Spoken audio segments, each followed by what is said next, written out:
we come once again to listen for your still speaking voice in this place, we ask that the words of my mouth and the meditations of all of our hearts would be pleasing to you. It's in your name we pray. Amen. Well, one of my favorite bloggers, John Havlovitz, wrote a piece back in January, and it resurfaced during Pride Month in June. And it was entitled, "Sorry to Rainbow on Your Parade." It was a satirical piece about the dangerous gay agenda that asks such outrageous things like the freedom to pee, or to eat, or to work, or to create a family. But I love the title. The rainbow, of course, was a symbol that the gay community adopted back in the 1970s. And while its originators may not have given too much thought to the biblical story of rainbows, that's what I think of every time I see all of those rainbow flags that fill St. Petersburg the last week of June. It's what I think of whenever I'm crossing any of the bridges around here, and I'm going right towards a storm, and I see those familiar colors of hope and joy streak across the rain-torn clouds. Now, you probably know the story I'm talking about too. Extremely disgruntled with human beings that just couldn't seem to get this love thing right. God sends a flood to destroy all of life on the earth and start fresh again. But God spares one family, Noah and his family. And they gather 2 of every animal into a huge ark. An ark on which they all ride out the storm and these floodwaters. If you ever attended church as a child, you probably heard that story a number of times in Sunday school. Maybe you even had it acted out or done visually on a felt board. But you know, when you think about it, it's really quite a terrifying story that we tell children. We tell it to ourselves and to our children because at the end of the story, at the end of the flood, God makes a promise to humanity. It's what we call in biblical language a covenant. And it's a promise that God will never again destroy life on earth. And as a sign of this promise and this covenant, God points to rainbows. These multicolored displays that appear across a storm when light hits the water. And this bow in the sky, created by light, is meant to remind us that God's light is present, even in storms, and that God's intent is not to destroy, no matter how badly we've screwed up.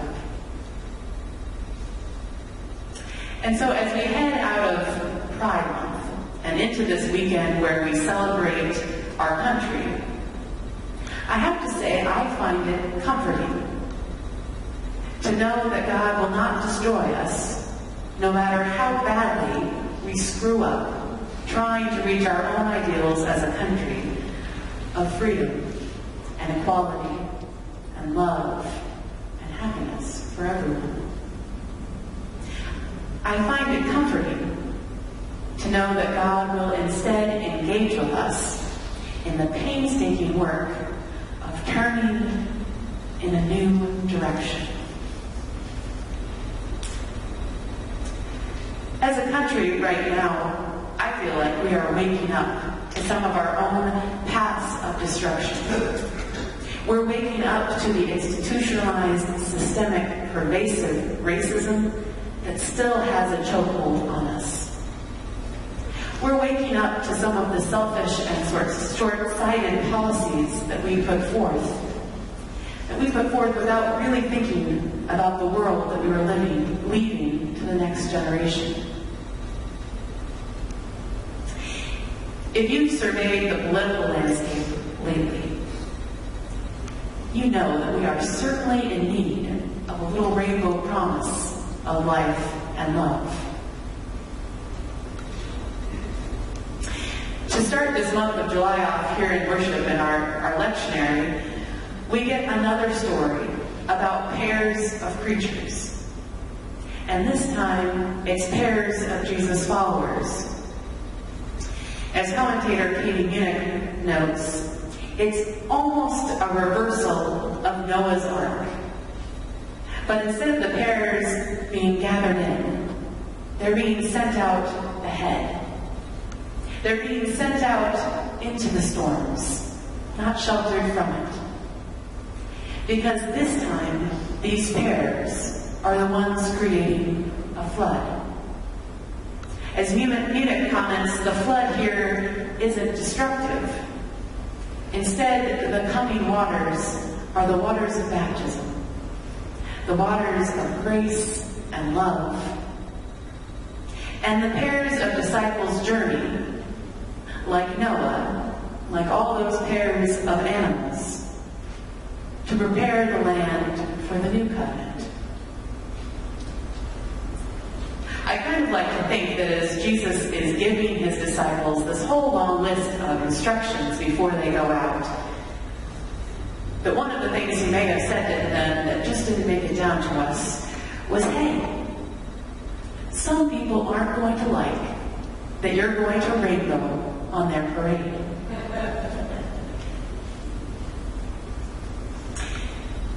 I had the opportunity to be on WMNF about a week ago. I was promoting the Interfaith Pride worship service.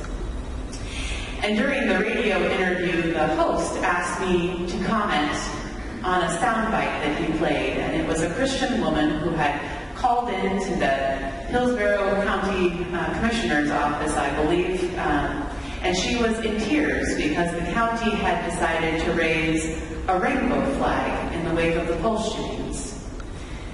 She found it deeply offensive that this flag had been risen, and she found that it didn't create a hospitable work environment for her or the other employees there.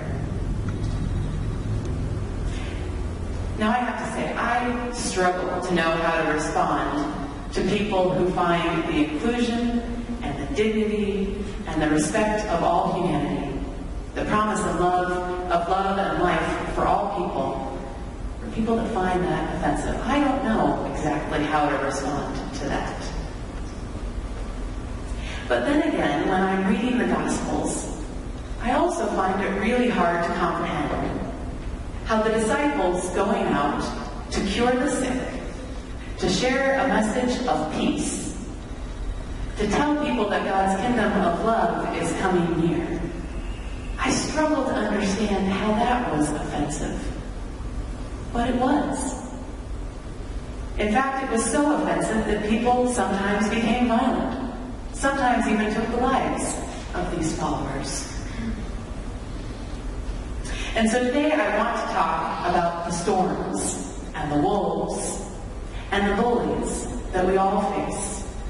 The ones that we face in our homes, the ones that we face in our places of work, and even the ones that we face here in the church. It's those bullying experiences that seem to come out of left field. It's the people that are furious with us for what feels like to us rainbowing on their parade.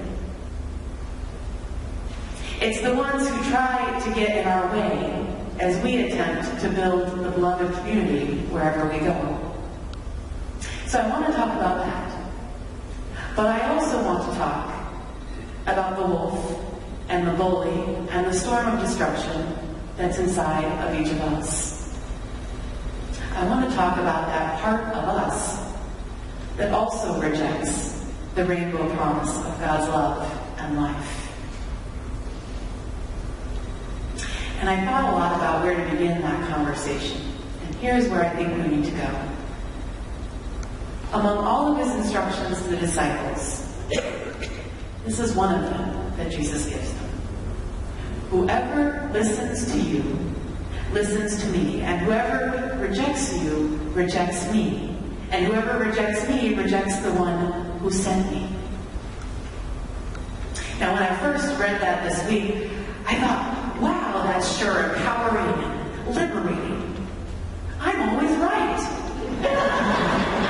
When I speak, it's Jesus speaking. And if someone rejects me, they're rejecting Jesus. And then they're rejecting the one who sent Jesus. All the way back to God. Wow, that's sure nice. I can just say, oh, you reject God? Oh well, walking away. Talk about a power trip.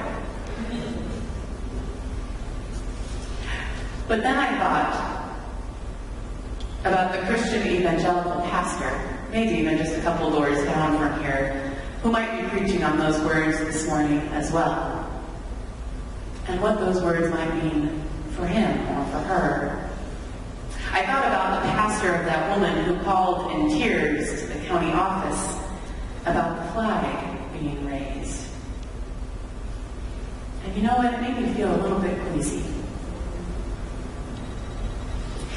Do you know that most Americans believe they are victims of discrimination? A new study by the Pew Research Institute found that nearly half of Americans say that discrimination against Christians is as big of a problem as discrimination against other groups, including blacks and minorities. What do we do when we live in a country where we all feel like victims? Where we all feel like we're the ones caught in the storm, like we're the lambs being sent out into the wolves, like we're the ones being rejected and not welcomed in.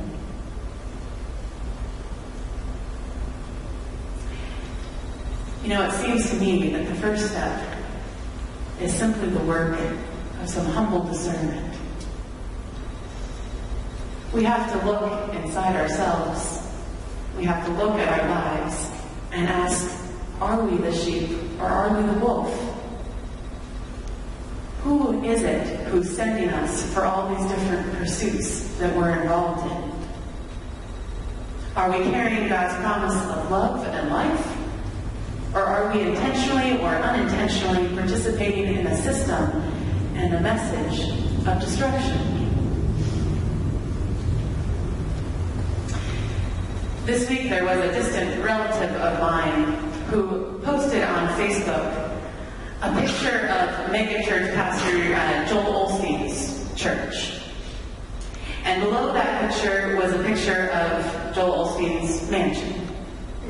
And below that picture was a picture of a bunch of American kids who are hungry and impoverished. And the post read, if this is what the church looks like, and if this is what the pastor's house looks like, and if 1 in 3 American children live in poverty, then it's time to start taxing churches and pastors. Now, see, I was pretty much right there along with all of that until it got to this part about taxing churches and pastors.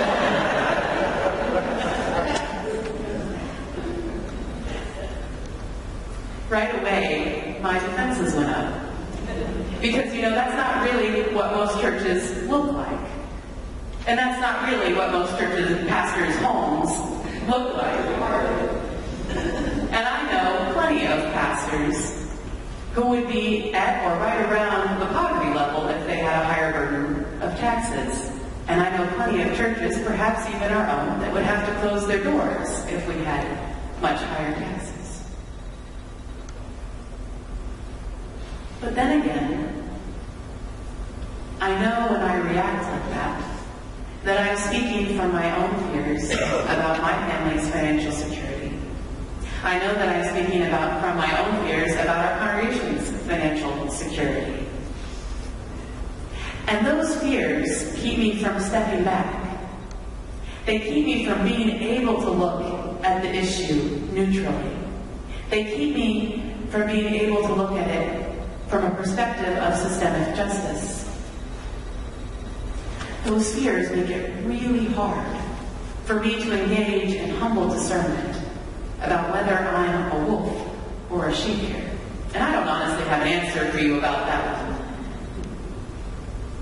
But I wonder if this is perhaps why Jesus told his disciples to travel so light and so unattached. Because sometimes it's only when we drop the things we are clinging to so tightly for security that we figure out who's who and where we fit in, that we're able to see things clearly.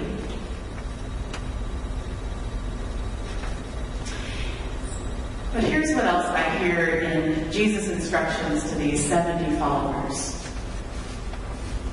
When we do find our way into the heart of God's peace, when we do discern our way onto a path of healing and life-giving for all creation, and not just for ourselves, when we have some assurance that we are rainbow bearers, and that we are a part of a flood of love and justice, and not a flood of destruction, then we have been sent. We have a mission. We have a calling and a purpose. And there is an urgency to our work. And we shouldn't and we can't let others get in the way or stop us from that work. Dr. Martin Luther King Jr. said, "Justice delayed is justice denied." Too often we make accommodations for the oppressor, or the bully, or the wolf. We make too much emotional space for them. We give them too much airtime. We let them change our course or halt our progress.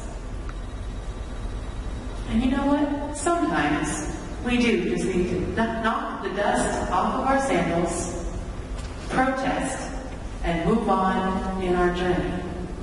Because we have work to do, and we have people to love, and people to heal, and we have peace to bring.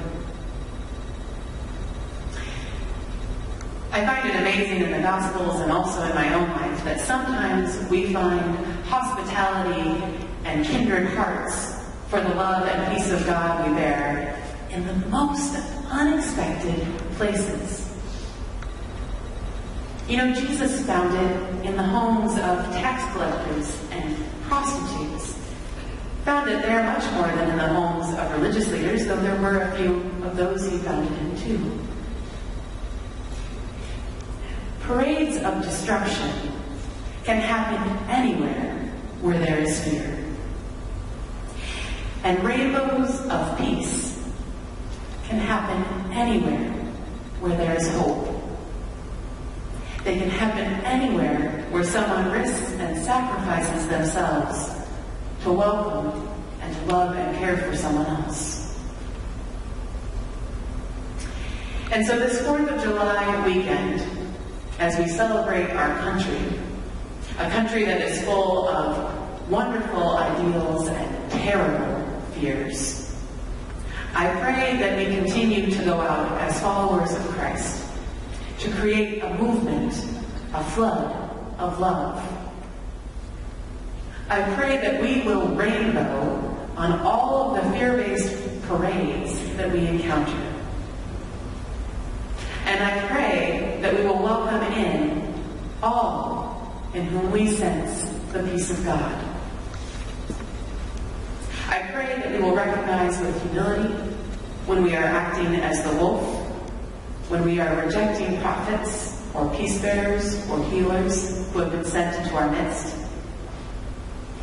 And finally, I pray that when we meet incredible resistance to the love of God that we are trying to take out into the world, that we would have the courage to stand up, dust ourselves off, protest, and move on.